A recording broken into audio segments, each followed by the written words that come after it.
Now you know what MS is and what happens when you have MS. But what causes it? Most experts agree that there are three factors that may contribute to MS: immune system response, viral or environmental exposure, and finally, genetic predisposition. MS is called an autoimmune disorder because, for an unknown reason, the immune system becomes confused. It sends out white blood cells to destroy myelin in the central nervous system, as if it was an enemy. The exact antigen, or the target that immune cells are sensitized to attack, remains a mystery. Oligodendrocytes, which are the cells that make myelin in the central nervous system, can't make myelin quickly or efficiently. So, as damage and destruction increase, the oligodendrocytes have a harder time keeping up with the demand for new myelin in the central nervous system. Consequently, it takes a long time to repair this damaged myelin.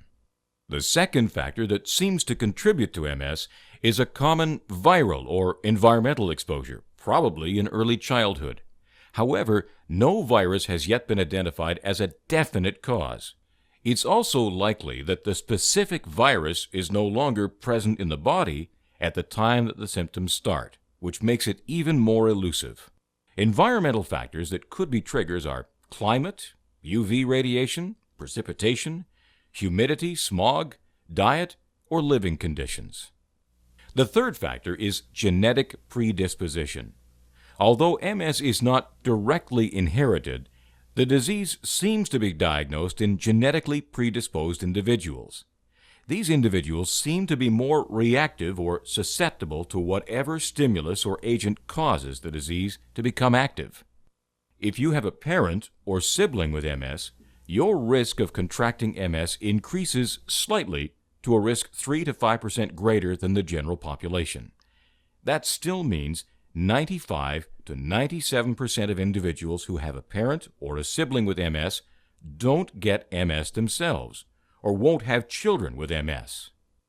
No, we went back generations and generations and second cousins, and there's absolutely no indication that anybody in my family has ever had MS. No, nobody in my family has MS. I'm the first. The place of birth may also be a factor. Worldwide, MS occurs much more frequently north and south of the equator than at the equator. Wherever MS is common in the world, one environmental factor is consistently present: a cool climate with relatively little sunshine. In addition, MS is much more common among Caucasians, especially those of Northern European heritage. As well, the incidence is about 3 times as high in women as it is in men. Age is also a factor.